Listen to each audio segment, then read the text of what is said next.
Mais de 35 mil agressões com emprego de violência foram registradas de janeiro a julho deste ano no estado do Rio. É o que apontam os dados do Instituto de Segurança Pública.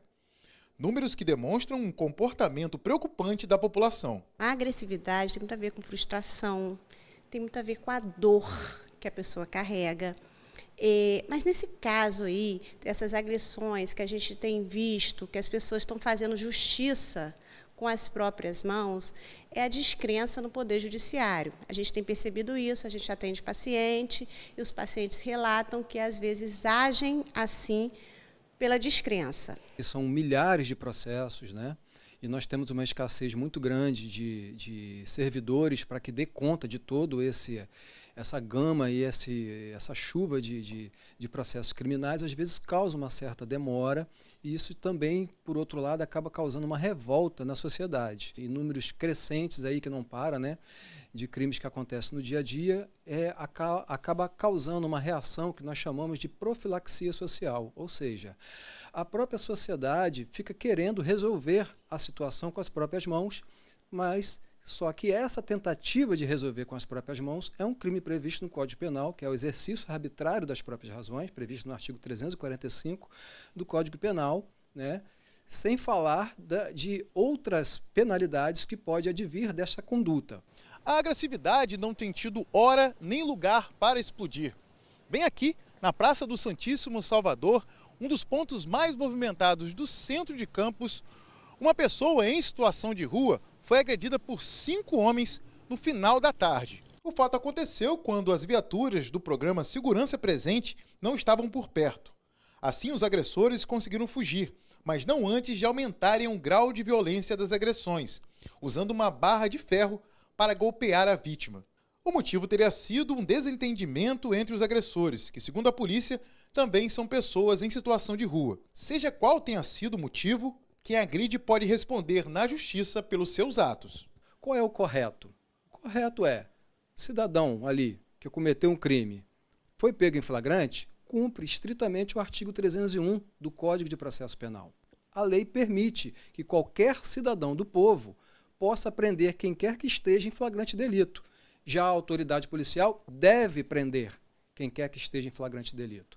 Então, o correto é o cidadão abordar, desde que não gere risco para ele mesmo, segura essa pessoa, chama, liga para o 190 para que essa pessoa seja conduzida à delegacia. Outro detalhe importante é que quando essa pessoa que foi pega em flagrante, por exemplo, saidinha de banco, né?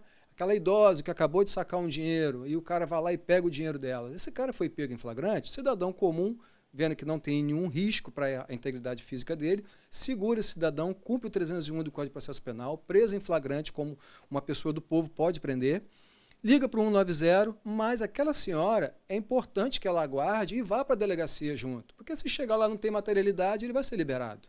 O aumento da agressividade se espalha por todo o estado. Em Macaé, um homem foi encontrado caído no bairro Costa do Sol, com várias lesões devido a um espancamento. No norte fluminense, foram 1.650 casos. Na região serrana, 1.532 registros. 2.661 agressões aconteceram na região litorânea. E no noroeste fluminense, 762 pessoas foram agredidas.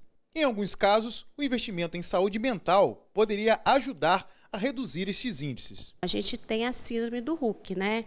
Ela é classificada em 2 partes. A primeira é aquelas pessoas que são agressivas verbalmente, que agridem as outras sem que as outras esperem por aquilo dela e logo se arrependem.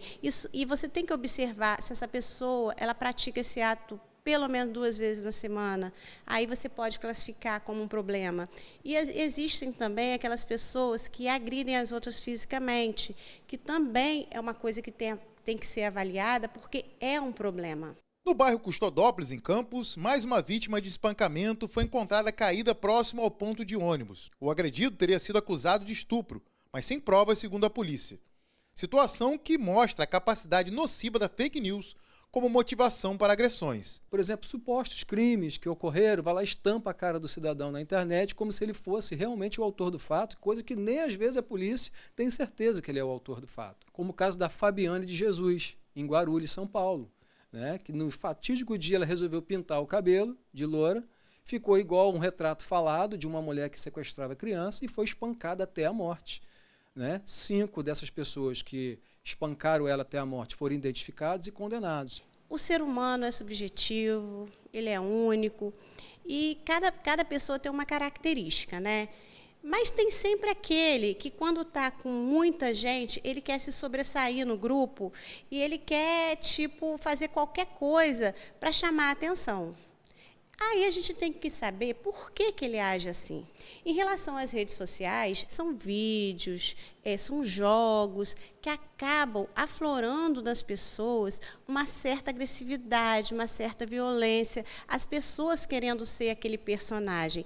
E isso é uma coisa muito preocupante. A gente já viu até casos atrás aí em colégio de pessoas, né, que entraram no colégio e mataram um monte de gente. Isso é uma coisa extremamente preocupante. As redes sociais vieram, sim, para ajudar, mas também atrapalhou muito a saúde mental.